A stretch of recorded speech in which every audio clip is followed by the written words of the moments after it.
Greetings everyone, Ryan Sprague here, host of Somewhere in the Skies. For over 7 years and more than 400 episodes, the Somewhere in the Skies podcast has always been free to listen to, but it's not free to create. So we offer several ways to help support our efforts and get rewards in return. If you listen to the podcast on Apple, you can click the subscribe button at the top of your Somewhere in the Skies feed to become a premium Apple subscriber. Or you can join our Patreon campaign with several tiers available. Both of these options give you the same benefits and rewards: ad-free episodes, early access to the main show, and bonus episodes and content.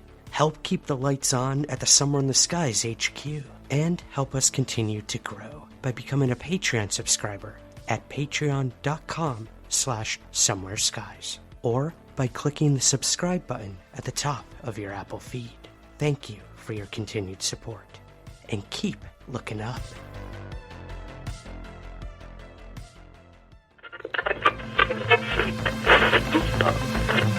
You are now Somewhere in the Skies with your host, Ryan Sprague.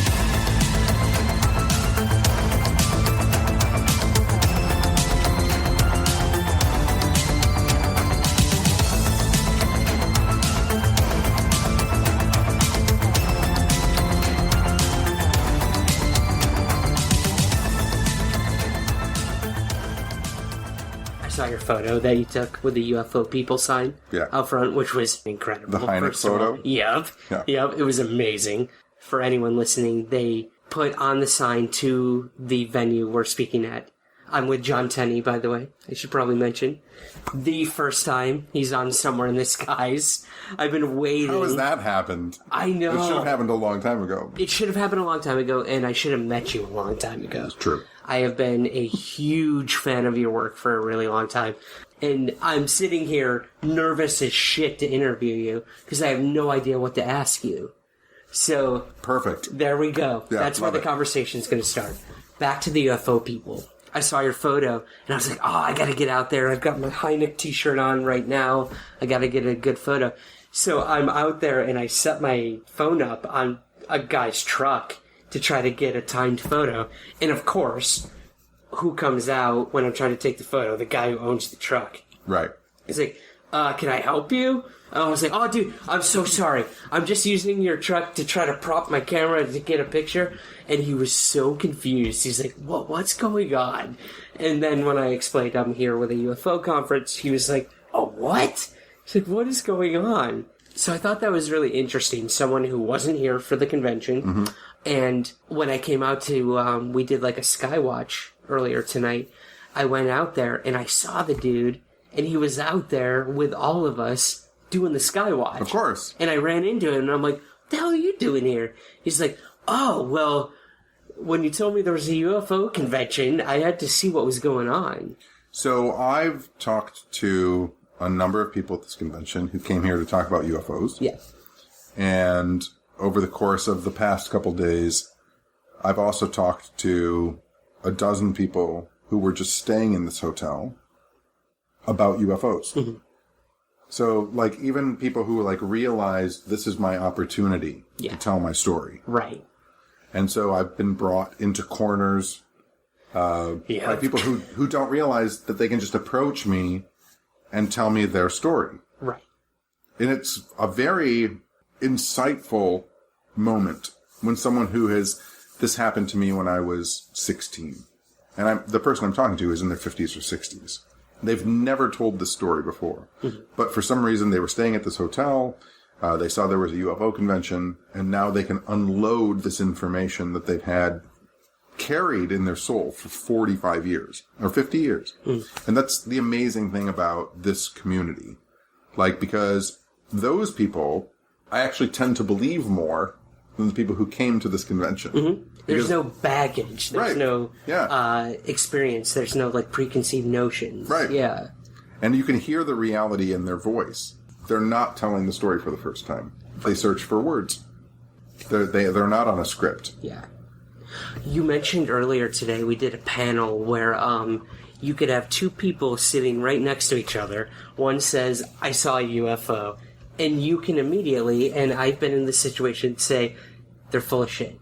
the guy right next to him says, I saw a UFO, and like, I believe him. What does that mean? I mean, that's the part of humanity that's the most interesting to me, is that we do know how to communicate with each other. The reason that people like podcasts is because they hear human beings being honest and interacting with each other. The reason that some podcasts succeed, whether it be a comedy podcast or a true crime podcast or a UFO podcast, is they hear the inflection, the tonality, the timbre of someone's voice. And they know this person is really interested in this, and they're being honest and succinct with me. I don't know how we learned it, whether it's, evolutionarily based, whatever, but we are the best bullshit detectors. We learned it as little kids. Mm-hmm. We know what doesn't work. When we break a lamp and we tell our mother, I didn't break the lamp, and she doesn't believe it, and then we're punished for it, we learn how to change the inflection because we know what's not working. And there are some people who, for whatever reason, aren't cognizant of that. And so when they're telling you the story, you're like, oh, you fucking broke the lamp. Like, even if they're 60 years old, they didn't realize, like, that's what you're not supposed to be doing when you're telling the truth. So people come to me and say, I think your story's bullshit or whatever. I hear it all the time. I have 30, maybe 35 weird stories over the past 30 years. And I'm like, that's fine. I don't expect anyone to believe me. I don't need anyone to believe me. There are people who can back up my stories, and you can go and try and check them out. But the reality of the situation is, for me, being honest means that I don't have to remember when I told you the last time I told you the story. It's just, if I tell you what happened, it's going to be the same every time I tell you. Done, yeah. Right. Yeah. And so, like, when you have people who have spectacular stories, whether it be Bob Lazar or whatever, there was even talked about it at this convention. I think Nick was talking about it. Like, someone who tells the same story 20 years later, and they're hitting all the same exact beats. Like, start looking at that story, because why hasn't it changed? Because it's the truth. It's just the easy way to remember things. That's a really good way to... If you are telling the truth, there's nothing you really have to remember. Right. If you think about it. Yeah. Yeah, it's like... The only thing that's going to happen to the story is that it will degrade. It won't become more elaborate. It'll become less elaborate. The human memory is the worst system of storage ever.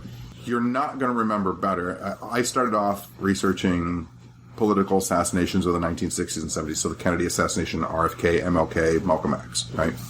And what I would do at that time is I would look at what the witnesses of those events said in the moment.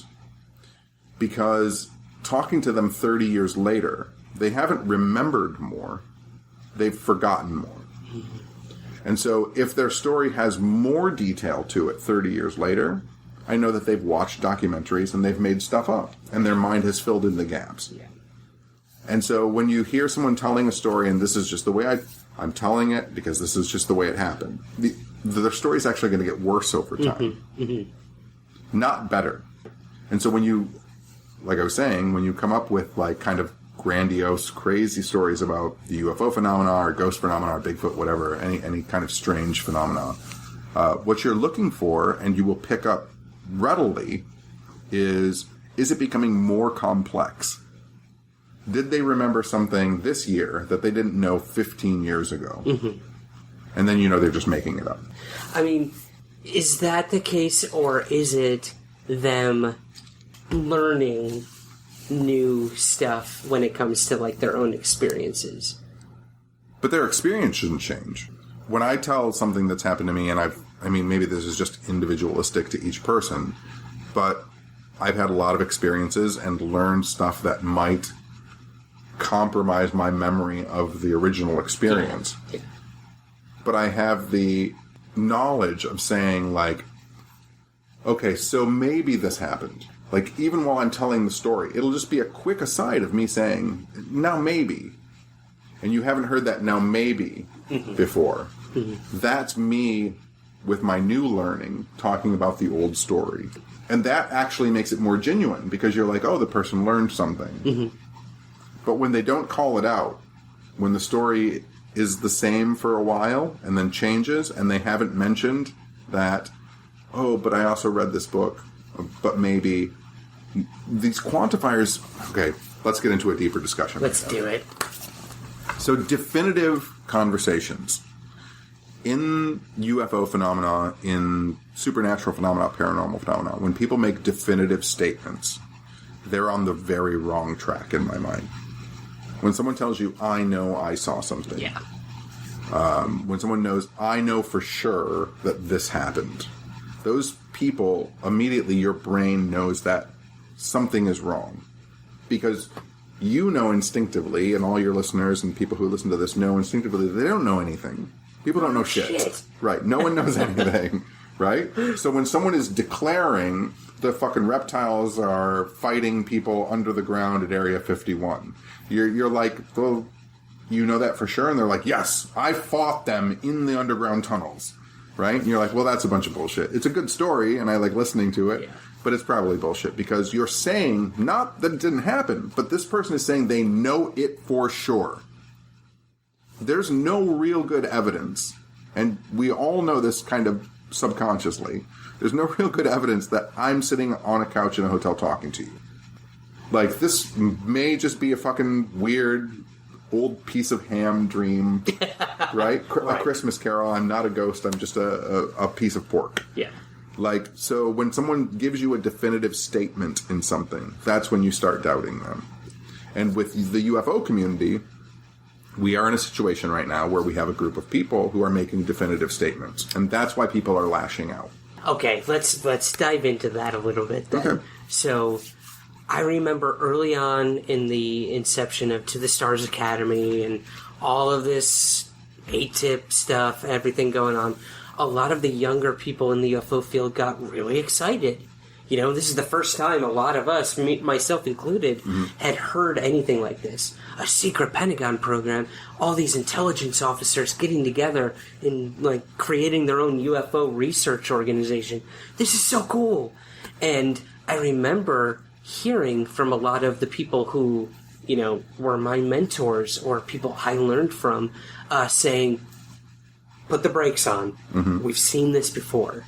And I remember early on, you were one of those individuals that was saying, guys, be careful.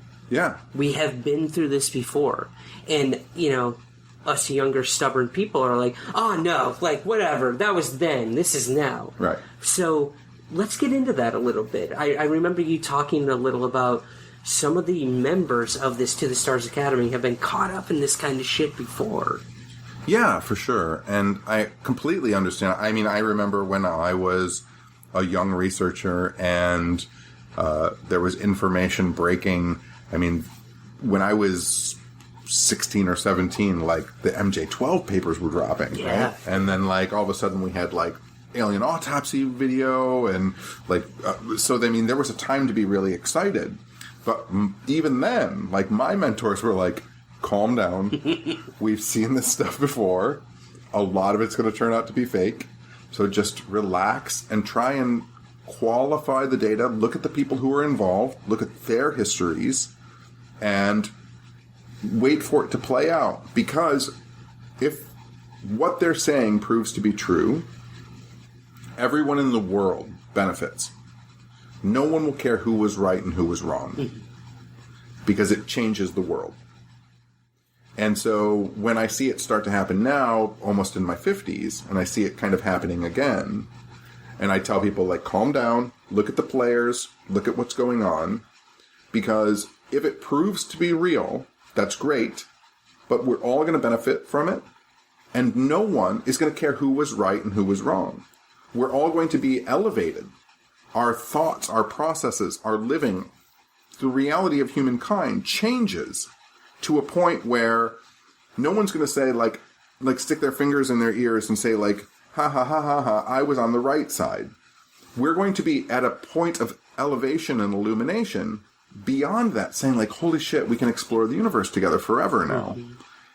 So the idea of saying, like, yelling at someone and saying, like, you're wrong, they're going to break through, they're going to change everything. I hope so. But I'm not going to fight with you over it. I'm just going to tell you to be careful, because they might be fooling you. And if they're not fooling you and they do make a breakthrough, you're not going to care at the other end anyway if you were right or wrong, or if I was right or wrong. there's this huge divide right now, and I find myself, teetering on either end of wanting to support these people who are getting the UFO topic out to the mainstream, unlike anything I've seen in my generation or my time researching. But at the same time, I find myself looking at it and being like, there is a distinct narrative being pushed with this, and I don't like it. I don't like where it's going. Right. And that's frustrating, because I grew up with this guy, Tom DeLonge. Sure. Like, he was, a musical hero of mine, and then I find out he's into UFOs like I was. You find this kindred spirit, and you're like, wow, this is the UFO messiah I've been waiting for. Right. It's frustrating. It's frustrating, but the thing is, what's interesting is, so, like, I've been talking to some people, obviously, it goes back and forth, and people are like, but they're bringing it into the mainstream. And it's like, yes, absolutely. Bringing into the mainstream, a lot more topics, news articles, television shows, whatever about it. But you have to realize, like, and people are like it's never been done before. They're like, oh, it's never been done like this before. It's huge. No. It's at the same level. The last time that this stuff broke through into the mainstream, our technology is different. Our the way that the social media works is different. But like in the 90s, when you have a 3-hour primetime special with Larry King talking about UFOs, right? That is massive. The internet doesn't exist at that point. Everyone is only watching television. And now a primetime special on Larry King at that point in the 90s, the biggest fucking person on television is talking about UFOs and has Stanton on and has all these people talking about UFOs. That's huge in the world of UFOs at that point. In the 70s, Walter Cronkite does a special. In the 70s, there's no internet at all. There are only 8 channels of television, and they're going to dedicate 2 hours to UFOs. This is enormous. Something is going to change. It must change. Look at how impactful it's going to be on society, because that's all there was. And now people are like, well, it's never been this big. No, it has been this big relative to the technology and the media structure that we have. It's the same amount. There are people in France that don't know anything about To the Stars Academy. There are people in Africa and Russia, China, Japan. We think very collectively about the world as the United States. Yeah, we view it through very Western eyes. It's a very small lens. Yeah. There's a lot of stuff going on in England where they have no idea what's going on in the United States. They could care less about To the Stars Academy. But here, in our insulated Twitter, Insta community, like, we're like, no, this is the biggest thing that's ever happened. It's about to change the world. No, we've been here before. Multiple times. That's interesting. When there were only 30 newspapers in the United States and they were talking about airships in the 1890s, it must have seemed like something was going to happen. That disclosure of a wider, weirder world was going to happen. Every major newspaper in America, all 30 of them, right? We're talking about airships. So something must going to happen. And this is just the way it is. Yeah. I want to circle back to some of the stuff that you talked about today in your lecture, which was hilarious. Thanks. I must say. I'm a goofball. But that's what it's about. The weird, embracing the weird, which is your thing. I think that people think that I'm a lot more serious in my lectures until they see my lectures. I didn't know what to expect because I've never seen you speak before. I don't think that they realize that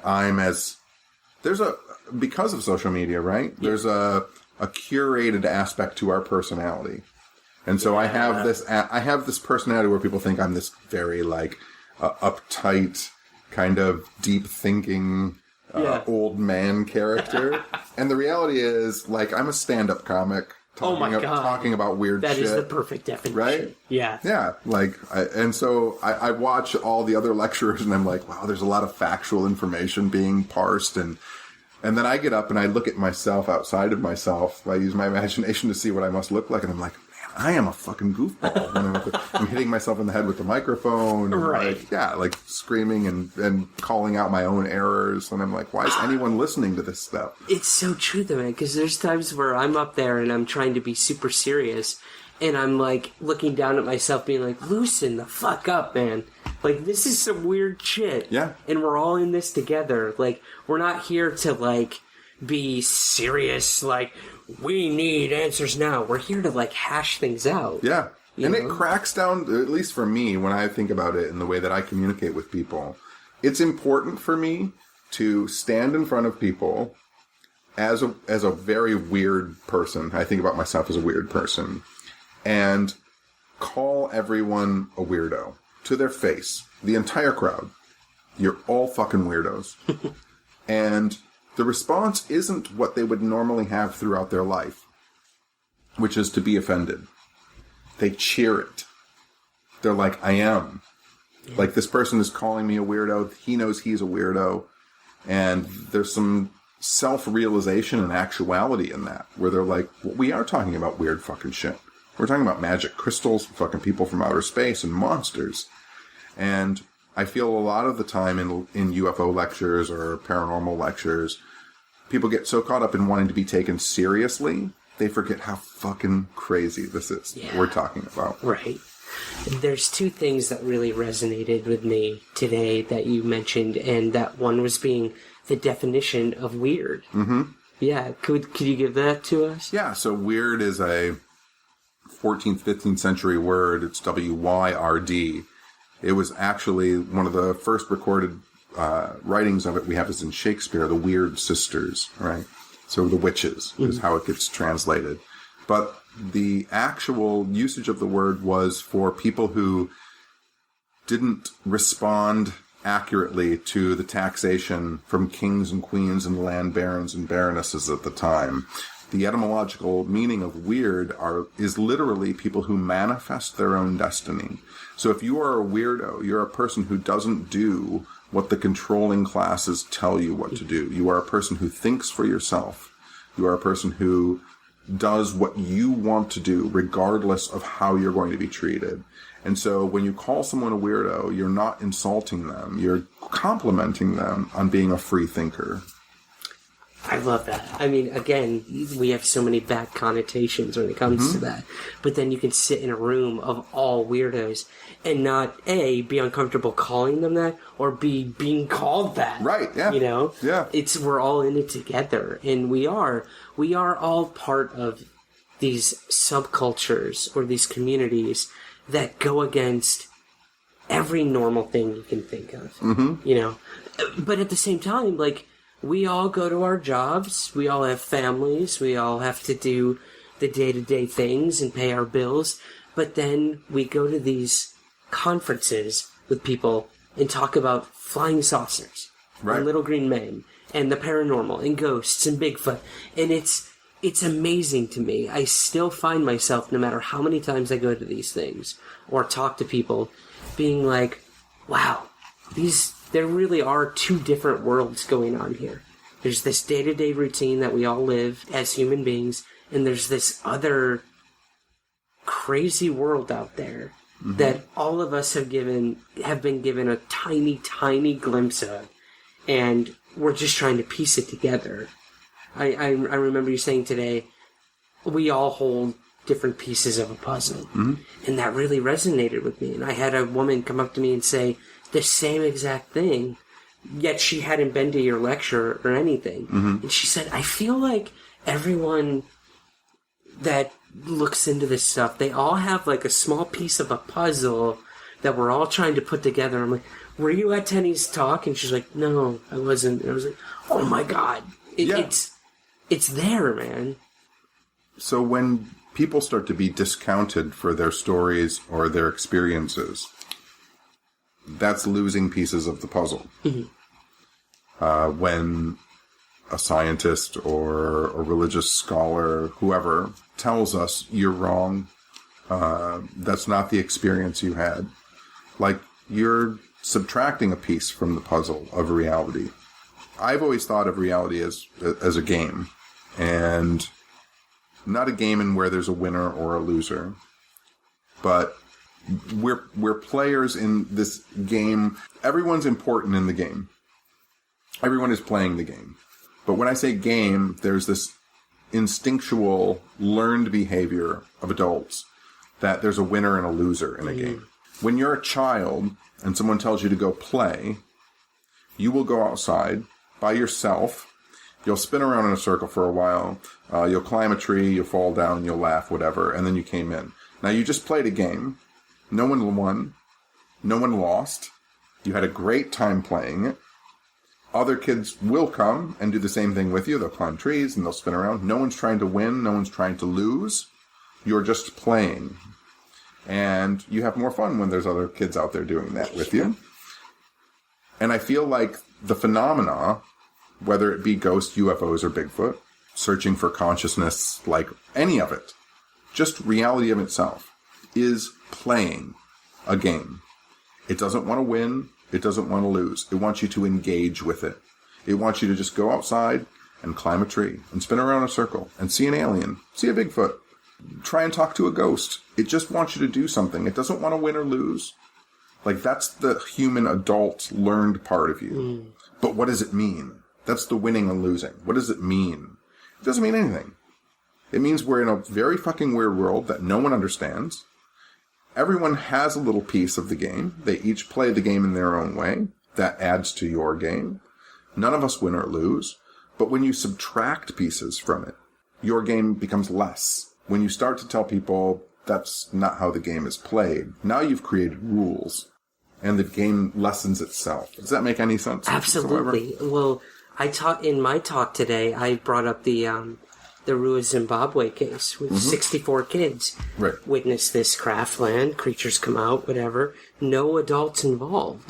And to hear the testimony of these kids talking to John Mack, Harvard psychiatrist who interviewed the children, you hear such a pure, innocent honesty from these kids where I can only imagine if any adults had been involved with this case, how different it would have come across. Sure. They would have, like you said, with years comes filtering mechanisms and beliefs and suspicions. And like you said, the rules start to come when you get older and older and you're out there longer. And with these kids, I understand that because they were so honest in what they experienced. So I totally get that. Do you think there's anything to that in terms of like getting older and it changes your entire perception of an experience? Yeah, one of the things that I love the most, so during the panel session tonight, like there was a girl who stood up and just asked a completely bonkers question. And I called it out, but I mean, it was great because there was no filter on her. Like she just went for it. She started talking about like, are there multiple me's and multiple realities? And just went for it. Yeah. And it's great because even at this point, I'll start to tell a individualized story that happened to me. And while I'm telling it, at certain points, I'll hold back, but at certain points I won't. I'll say, now this is going to sound strange. Like I'll throw that caveat in there because as an adult, I feel like I can't even be truly honest with you, telling you how strange this fucking thing was. So I have to let you know that I'm talking about something strange. Where if we were really honest with ourselves as a child or someone who is truly open, I'm just going to tell you this fucking weird story without throwing any of those caveats or filters into it. And I think that that's important. I think it's something that people need to learn. And back to our original point in this conversation, what's interesting about that is there still is an honesty in the tone and the body language of a person speaking to where if there's no hesitation at all in an adult, that's when you're like, oh, they're not being truly honest. Yeah. Right? That's when your bullshit detector kind of starts hitting. Right. Because you know, oh, something might be chemically, psychologically wrong with this person. Because they don't even feel necessary in telling me. And then I feel bad for us. Because I'm like, maybe we are missing it. Maybe those filters are blocking us from just allowing it. I have no idea what your reality is. None. Yeah. So for me to make a judgment call on it is terrible for me. And so when someone's telling me I was on the ceiling, this happened a few months ago, this guy came up to my table and goes, hey, have you ever talked about aliens that are demon-like, that pull people up to the ceiling of a room and rip open their chest and eat their hearts? and then drop them on a bed? And I go, no, I actually haven't heard that. And he goes, it happens to me like 7 times a day. A day. Okay. And then he just turned around and walked away. And I thought to myself, well, that dude's fucking crazy. But if I think about it honestly to myself, I'm like, holy shit, what is fucking happening in his reality? Is that really happening to him? Right. Like, what is going on? Right. And why isn't anyone studying him? That's a good point. I mean, you hear it and you're like, Crazy. Crazy. Gotta be crazy. But when you look at the person and their state of being... Yeah. Like, okay, so let's say he's telling the truth. How does he go day to day living with that experience? How does he even function in a normal society when a demon alien is ripping his insides out every day? Right, and pulling him up to the ceiling, ripping his heart out, and throwing him back down. Right, right. How do you exist in this world? Well, you exist in this world by, after he walks away, I kind of watch him, and then I see a woman following around, and it's his mother. And so I track down his mother at some point, and I go, what's happening with your son? And she goes, oh, he has a lot of problems. And I go, what do you mean by problems? And she goes, well, he's not right. And I say, well, what does that mean? She goes, he's never not been right. And then she kind of walks away. And now I'm like, well, is the problem with her, me, or him? Yeah, the layers just keep... Yeah. Yeah. Like, am I not able to experience this reality? Maybe he's the only fucking person in the world that's actually having this experience. Right. And all of us have a block up and a filter on it. And how would you exist in a world where you're the only one that's having this crazy experience happening to you? You know that you sound crazy, so you never want to talk about it. And everyone's going to think you're crazy, but you know that it is happening. Like, it's... Wow. Yeah. It's like an onion, man. Yeah, the layers of course. just keep going. Oh, my God. Oh, this was something else that I thought was really interesting that you brought up was applying certain words into phenomena. Right. It's something that I never really thought about, that even words used during recounting something or describing something can either limit what's going on or have a different effect as well. Yeah, would you care to elaborate on that? So, are you talking about like ghost and gnome and alien? Yeah, exactly. The story you told. Yeah, so words have always been important to me because they are somewhat archetypal. They mean certain things. Whether or not they still retain their original meanings has always been interesting to me. And when you take any basic philosophy course in college, like, the basis is we have to define our words before we start having a conversation. That way we all are logically talking about the same thing. Because if I say, imagine a tree, like you might have imagined a pine tree and I just imagined an oak tree. So we're already on the wrong fucking track. And so I ask people, like, do you think that when you die you become a ghost? And most people say yes. And then I'll say, like, do you think that you become an alien? And most people say no. And then I say, do you think most people, when you die, you become a gnome? And everybody laughs at that. And etymologically, like, a ghost is from Geist, which is wind or breath. So do you become breath? And that's what most people believe, that they become breath. Just a wisp of air. And then do you become an alien, right? Which is a French word, the etymology of alien. And are you a foreigner to this place and do not belong here? Which is what that means. And some people said yes, but most people said no. And then a gnome, which most people laughed at. And gnome is, the etymology of gnome is a spirit of this world. And that's the one that is the most real. Yeah. But sounds the most ridiculous when you say gnome. Then you start looking at all words, they have some type of meaning to them. And we forget that words are these kind of impactful, powerful things that we use all the time. There's a reason why I can look at someone and say, I love them. And it's fine. I've hugged a lot of people this weekend and said, love you, right? And hug them and whatever. But there can come a time in your life when a person looks in your eyes and says the word love, and there's a power behind it. You can feel their emotion come through that word. And we would talk about magic words when we're talking about magic. Words hold a power. They're the insight into our brain. And we've forgotten that.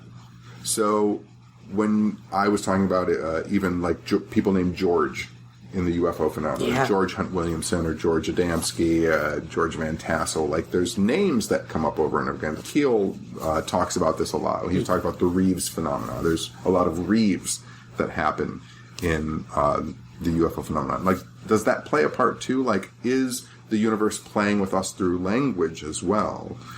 And I don't think that people look at the whole component of reality, which includes words, to mean something. So like El, right? The original name of God, as far back as we can find, the original name of God is El, E-L. To this day, even after 6,000 years of language in modern English, most words that begin with E-L mean up. So like elite, elevator, elevated, elder, like it still means up there somewhere. And so there are hints, there are these kind of archetypal hints that language is important too. So when you're reading accounts of contactees, the words that are used by the aliens or the space brothers or whatever you want to call them, like those are important too in our research, and people leave them out all the time. It's fascinating to me that just simple language can become such a powerful way of interpreting an experience. Mm-hmm. You know, like you even brought up, and I love this case, and I've talked about it many times on the show, the Simonton case. You know, my favorite. Pancakes, my God. And when you said towards the end of the experience what he thought was possibly alien, but you had another interpretation of them. Which is fairies, or fairy folk. Right. Right. Which, again, most people would laugh at or scoff at. Mm-hmm. This was clearly an alien experience. Right. You know, things came out of a silver disc, and, you know, we're looking for water, and took off. Clearly an alien encounter. But when you flip the script and tell us that it was, you know, not alien, that, like, blew my mind. I mean, people have to work with the language that they have. If you look at, there's a little small book that was written in the 1800s called A Common Discourse on Second Sight. It's maybe 60 pages long. And the author at the time is talking about how angels interact with us. And one of the things he writes is angels, using their power and their words, can create lights in the sky, can create things around you which are physical and are not physical. So, like, he's talking about, like, manifesting, like, experiences in a language of the early 1800s. And he doesn't have aliens, so he uses angels. He uses people up above, right? But he's trying to talk about unreal experiences in the language that he has, the way that Joe, not knowing about fairies, talks about fairies in the modern language of UFOs. And I've never understood why people can't see past that. I mean, I know a lot of people are brought up with religion. One of the things I think was great about my parents is they brought me up with no religion. So I kind of entered into everything with everything being a comic book, if that makes any sense. Like, it's all just kind of myth and story and whatever. And so where are the similarities? And I think it's it's hard for people to break out of the idea that, like, just at this conversation this weekend, there was a guy, and he was like, he said people who are believe in the Islamic faith are never going to buy into the idea of UFOs. And I said, well, what do you mean by that? And he goes, well, you know, Christians, we have a lot of talk about, like, old sky gods and stuff, so it's easier, like, for us as Christians to accept maybe people from outer space.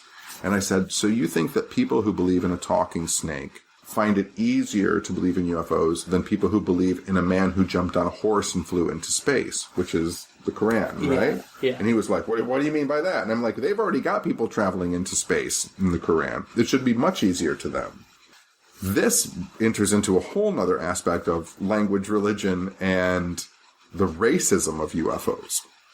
which no one ever talks about. Mm-hmm. Like, Ancient Aliens is a straight-up racist thing, right? Oh, yeah. I think... I mean, no one ever talks about it. I don't know why it's we don't talk about this in UFOs, but, like, the idea that non-white people had technology beyond white people, they must have had help from aliens to do it, right? That is the underlying current. And unfortunately, when you read a lot of older UFO books, when you read a lot of older paranormal books, the underlying current is that, like, white people are the dominant species. Nordic Space Brothers, they're all very highly involved, and they're all white and tall with blonde hair. Whether it's Theosophy, you have the Nordic Brothers, who are all kind of white and tall. You have the White Ascended Masters. You have the White Brotherhood.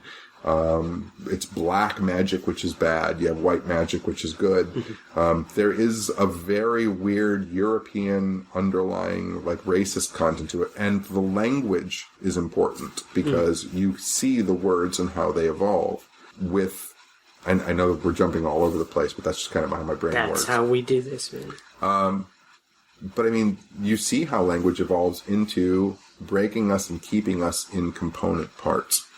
Like, that's why this guy doesn't think that people who believe in Islam will ever be able to accept UFOs. Because he's only ever read Christian theology. He's only ever read UFO stories about white people and Nordic Space Brothers.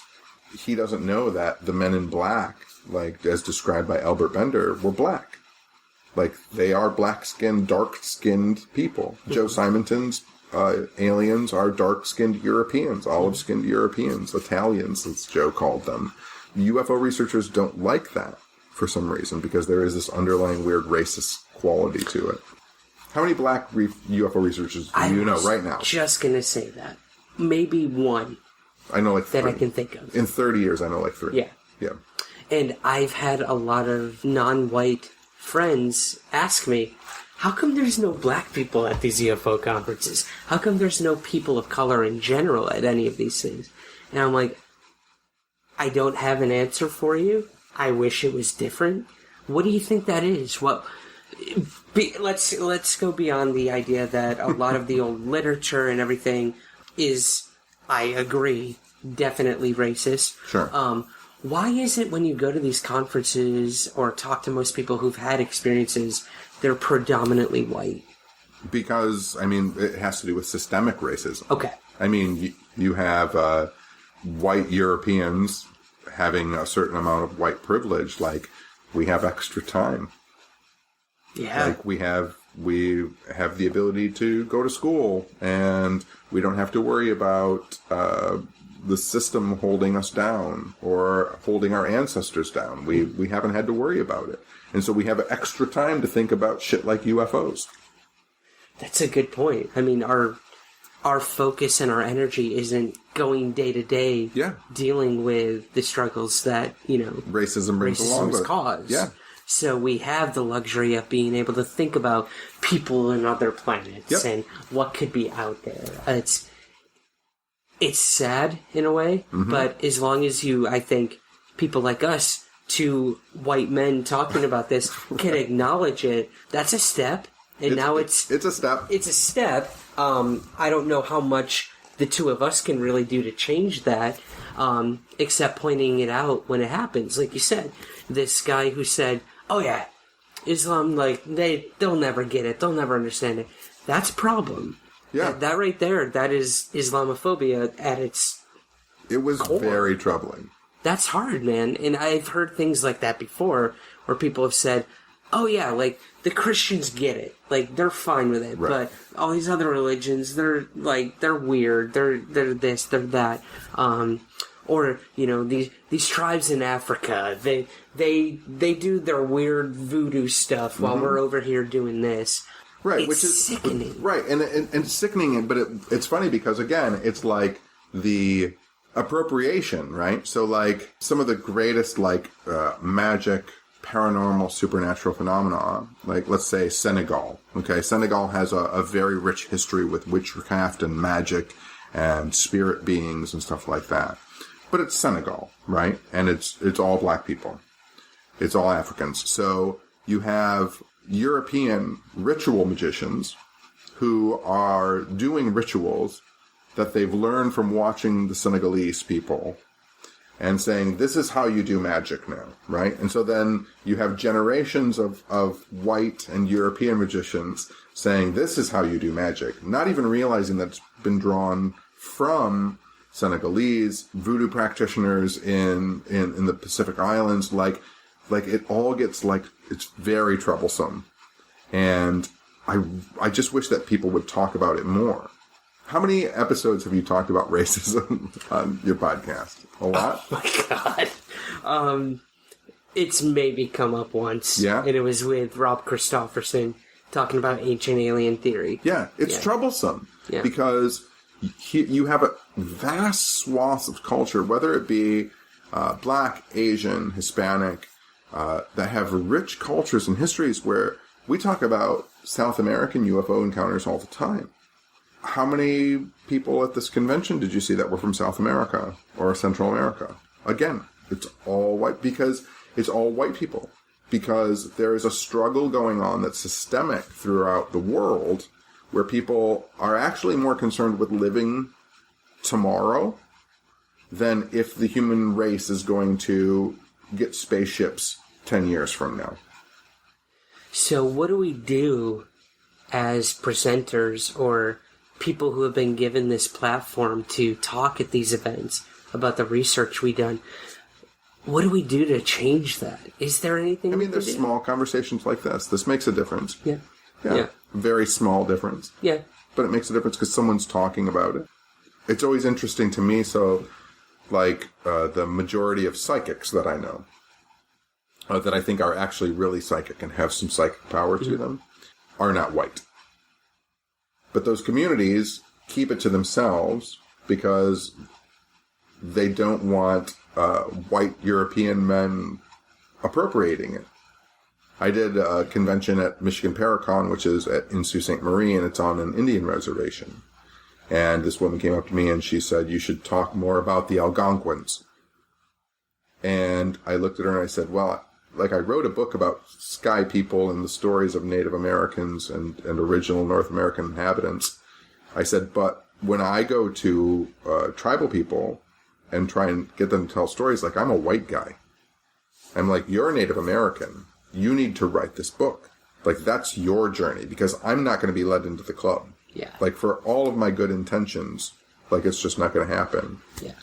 And it is important that we have slight discussions like this. Yeah. Slightly important.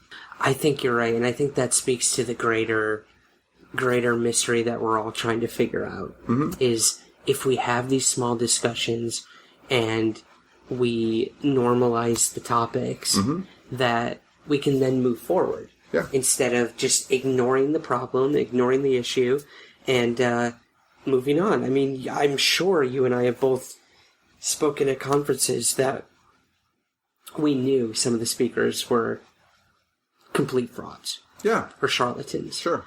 But when you're in a room with all these people, they're listening, the conference organizer is there, and you know this person's full of shit, what do? You don't call them out while they're in the middle of their talk and say, no, you that's do. bullshit. Yeah? Yeah. Yeah. Yeah. Have you ever been in a situation like that? Really? Yeah. Okay. Yeah, I've been at conferences. I mean, this is one of the reasons that I am the person that I am and that why I'm not allowed to go to certain conferences. Okay. There are huge conferences that I probably should be speaking at, and I am not speaking at. And it's because if someone says something that's not right, I didn't do it today at this conference just because I think that most people had seen lectures by me before. I did kind of a thing beforehand, but I always ask how many people have seen one of my lectures. But usually at a lecture where I've never lectured before, I tell people if I say something wrong, please raise your hand and tell me that I'm wrong, right? Because I don't want to be wrong. I want to give people decent information. And sometimes I don't sit on lectures because if I hear someone say something that I know is factually incorrect, I'll raise my hand and I'll interrupt their lecture and I'll say that, that's not right. And they'll say, what do you mean? And then something ensues. I mean, it has to be done in the moment. Like, I can tell that I can pull that person away later at another time and say, like, after they're done with their lecture, like, what you said was wrong, but they still just told 300 people something that was wrong. I can't go to each of the 300 people. Like, I have to do it in that moment. Yeah. And people was like, well, you're a dick for doing that. And it's like, am I? Or am I a dick for letting someone spout off something that's wrong to 300 people who know there's 300 people who know something that's wrong? Because they're just going to do it again at the next. Of course. And they're going to get away with it. Yeah. You know, there was a television show, this is maybe 10 years ago, but I was on a television show and I walked into this house. It was a ghost show. And I walked into this house, and as I looked around and talked to the family, like, I realized, like, there were abuse issues and there were some drug issues and there's some mental health issues. And I went back outside to the producers and I said, this is not a paranormal event that's happening in this house. They need family counseling. Psychiatrists need to be here. Psychologists need to be here. We're not supposed to be here. And the producers were like, you need to just go in that house and make a ghost show. And we need a shot of you standing in front of the family saying that there's a demon in the house. And I was like, I quit. And they're like, well, we have a contract with you. We'll sue you for $1 million. And I'm like, go ahead. I don't have $1 million. Like, it's fucking fine. Like, I don't care. And I walked off the set and walked away from that show, and it never got made. Like, it's as easy as that. Just stand up for the things that you believe in and call shit out when it's wrong. And things change. But if you don't, if you say, well, that's okay, and I'll let him get through it, like, then it just stays fucked up forever. And it's hard. It's hard to, like, I've gotten in fights with people who, the older generation than me, there are fights that occurred in the 90s between me and Stanton. We had fights. Lauren Coleman and I got in fights. Richard Hall and I got into fights. Like, there were old researchers who didn't want to hear some young upstart kid saying, that's wrong. I wasn't arguing them on their ideas or their thoughts, on their facts. That's when you just call people out. If someone makes a declarative, definitive statement that they understand something, that they know something, and you know it's wrong, you know declaratively for yourself that it's wrong, they need to be challenged on it, because we just roll around and end up in the same cycles that we're seeing now. And it is hard, but there's a lot of people who grew up. You're probably part of them. We talk all the time about this kind of brashful, youthful, I'm an old punk rocker, right? Like, fight authority. Change shit. This generation, your generation, I'm a little bit out of it. I'm a little bit too old for it, but I'm still kind of an old punk rocker. Like, just tell people, like, that's wrong. And that will change things. If you go to a convention and you're sitting in the crowd and someone, let's say me, if I say something during my lecture and you know it's factually wrong, and you raise your hand and I go, Ryan, what? And you go, it wasn't 1964, it was 1965. I'm going to go, I'm sorry about that, you're right. You're not going to say, fuck you. No, of course not. Yeah. Right? Unless I'm bullshitting you. Unless I'm bullshitting everyone there. Then I'll get mad. If you correct me and you're right, I'm going to be happy about it. If you correct me and I'm bullshitting people, then I'll be mad. I mean, we all want truth. Some kind of truth. So just be a dick about it every now and then. I love that. Dude, that was awesome. There's a lot of babble in there, but there's some good stuff. Thank you. Oh, thank you. Yeah.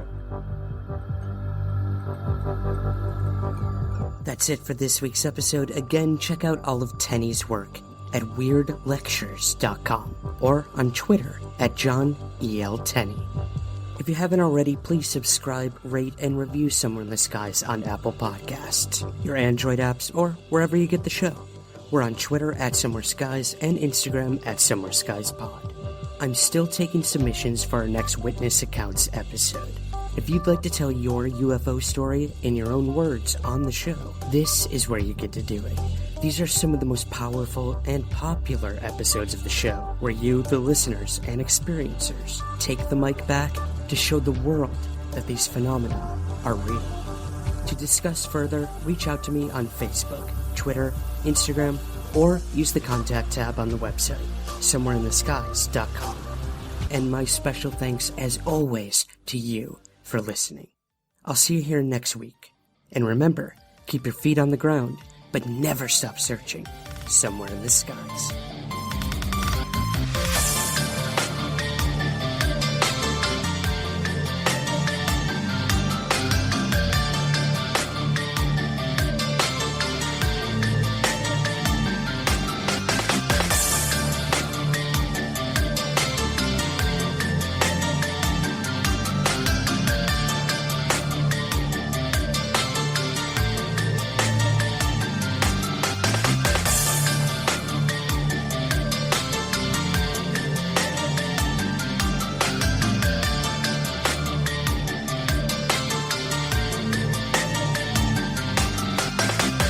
Somewhere in the Skies is part of the Somewhere podcast universe. Please take a moment to rate, review, and subscribe on Apple Podcasts and Spotify. To learn more about all of our shows, visit thespu.com.